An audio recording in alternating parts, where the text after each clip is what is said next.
اللہ کے نبی نے ایک دعا مانگی ہے اور وہ دعا اللہ کے کلام میں ہے۔ رب السجن احب الی، جیل جانا مجھے زیادہ پسند ہے، مما یدعوننی الی، اس گناہ کی گندگی سے۔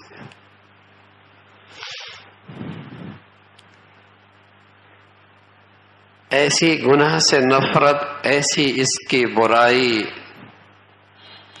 اور اس کے پیچھے تباہی اور بربادی کا یقین، اس گناہ کے پیچھے اللہ کا غضب، اس گناہ کے پیچھے ہلاکت اور بربادی کا یقین، یہ روشن دل رکھنے والا ایک نبی ہی کہہ سکتا ہے۔ روشن ضمیر، صاف دل، اسی کی بصیرت گناہ کی یہ ذلت دیکھ رہی ہے کہ گناہ کے پیچھے کیا ذلت اور رسوائی ہے۔ کہنے لگے رب السجن احب الی مما یدعوننی الی، اے اللہ اس گناہ سے بچا لے، اگر اس کی خاطر مجھے جیل جانا جار پڑے تو مجھے یہ پسند ہے، جیل جانا مجھے زیادہ پسند ہے۔ تاریخ کوٹری، اور یہ بھی کوئی نہیں پتا کب تک یہ قید و بند کی صحبتیں برداشت کرنی پڑیں گی، اس لیے کہ بس اوقات میرے عزیزو کوئی ایک گناہ اس پہ شرمندگی نہ ہو، بس اوقات وہ انسان اپنی پوری عاقبت برباد کر دیتا۔ کون سا گناہ موت کے وقت مصیبت بن کے آ جائے اور بغیر کلمے سے چلا جائے؟ کون سا گناہ؟ کس گناہ کے پیچھے کوئی ایسی مصیبت چھپی ہو کہ ساری زندگی کی نیکیاں صفر ہو جائیں؟ کون سا گناہ موت کے وقت آڑ بن جائے، زبان پہ کلمہ جاری نہ کرنے دے؟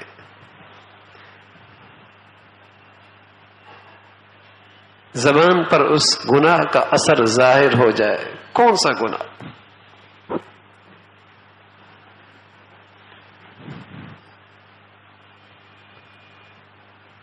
اس لیے حضرت عبداللہ ابن عباس رضی اللہ عنہ فرمایا کرتے تھے، اللہ کی نافرمانی کے پیچھے اللہ کا غضب چھپا ہوا کرتا، اللہ کی نافرمانی کے پیچھے اللہ کا غضب چھپا ہوا ہوتا ہے۔ ایسا شخص ہر وقت خطرے میں ہے کب اللہ کے غضب کے نشانہ بن جائے، کس وقت اللہ کے غضب کا نشانہ بن جائے، کہیں تماشا بن جائے، دنیا کے لیے تماشا بن جائے۔ واہ تھی، بڑی واہ تھی، دیر کہاں لگتی ہے تماشا بننے میں۔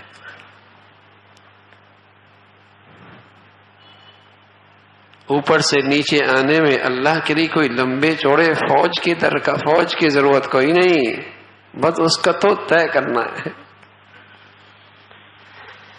تو عبداللہ ابن عباس رضی اللہ عنہ فرمایا کرتے تھے، نہ جانے کون سا گناہ اس کے پیچھے اللہ کا غضب چھپا ہوا ہو اور وہ اس کے لیے ہلاکت کا باعث بن جائے۔ لیکن آج کے مسلمان کی ہمت اتنی پست ہے اور گناہ اس کی زندگی میں ایسے رچ بس گئے کہ اس کا خیال بھی اسے نہیں آتا کہ میں نے اپنے دامن کو گناہ کی ہر گندگی سے بچانا ہے، یہ خیال ہی نہیں آتا اس کو، یہ طے ہی نہیں کرتا، یہ عزم ہی نہیں کرتا کہ میں نے اپنے دامن کو ہر گناہ کی گندگی سے بچانا ہے۔ اس نے تقسیم کر رکھے ہیں، اپنی زندگی تقسیم کر رکھی ہے، کچھ اللہ کے لیے، کچھ شیطان کے لیے، کچھ اللہ کے لیے، کچھ دنیا والوں کے لیے، کچھ مسجد کی زندگی، کوئی سوسائٹی کی زندگی۔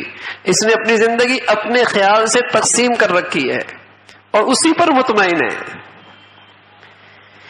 اسے یہ خیال ہی نہیں کہ شیطانی زندگی کبھی ایسی رسوائی دکھائے گی کہ ساری زندگی بے دینی کی ہو جائے گی۔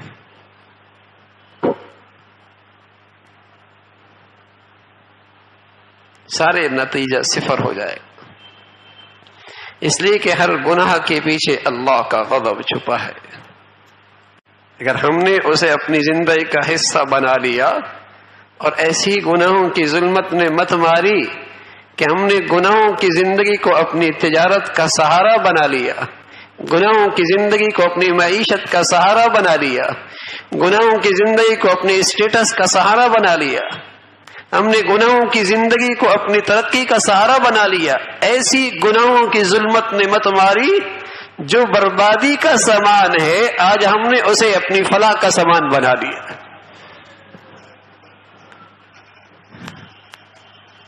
جس میں ہلاکت ہے اسی کو ہم نے اپنی نجات کا ذریعہ بنا دیا، جس میں پستی اور ذلت ہے اسی کو ہم نے اپنی کامیابی کی شاہراہ سمجھ لیا۔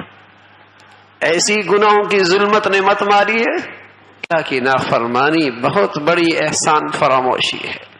کب تک گناہوں کی آگ میں جلتے رہیں گے میرے عزیزو؟ اس آگ کی تپش اس دنیا میں کم ہے، قسم خدا کی موت کی کڑواہٹ اس تپش سے بھی گناہگار کے لیے زیادہ ہے، اور قبر کی بربادی اس سے زیادہ ہے، اور کل کی آگ نار اللہ الموقدہ التی تطلع علی الافئدہ، وہ اللہ کی آگ ہے، وہ صرف جسموں تک بس نہیں ہوگی، وہ دلوں تک بھی چھو جائے گی، دلوں تک بھی وہ آگ پہنچ جائے گی۔ دنیا کی آگیں مٹی ڈالنے سے، پانی ڈالنے سے بجھ جایا کرتی ہے، وہ اللہ کی سلگائی آگ ہے، وہ نہیں بجھے گی۔ دنیا کی آگ بھی گناہوں کی شکل میں آدمی اس میں جل رہا ہے، اور موت کی کڑواہٹ اس گناہ کی نحوست سے اس سے بھی زیادہ تکلیف دہ ہوگی۔ اب علیہ الصلوۃ والسلام فرمایا کرتے تھے، اللہ کے مجرم کی سانس جس انداز سے نکلتی ہے، زمانہ دنیا والے دیکھ لیں اسے یوں بھی یارو مددگار چھوڑ کے بھاگ جائے، لیکن اللہ نے پردے میں رکھا ہے، اسے پتہ ہے جو اس سے بیت رہا ہے، جو اس سے گزر رہا ہے۔ پھر مثال دی، فرمایا باریک سا کپڑا، دوپٹہ اگر جھاڑیوں میں الجھ جائے اور پھر اسے کھینچ کر نکالا جائے، جیسے وہ دوپٹہ تار تار ہو جاتا ہے، ایسی جب اس کی روح نکلتی تو جسم اس کے ٹکڑے ٹکڑے تار تار ہو جاتا۔ اللہ حفاظت فرمائے، اللہ محفوظ فرمائے۔ جب زندگی میں گناہوں کی آگ میں جلتا ہے تو موت کی تلخی اس تپش سے بھی زیادہ، اس سے بھی زیادہ۔ تو میرے عزیزو، اللہ کی نافرمانی سے بچنے کا فیصلہ ہو، اس سے فیصلہ ہو، اور اللہ سے مدد مانگی جائے۔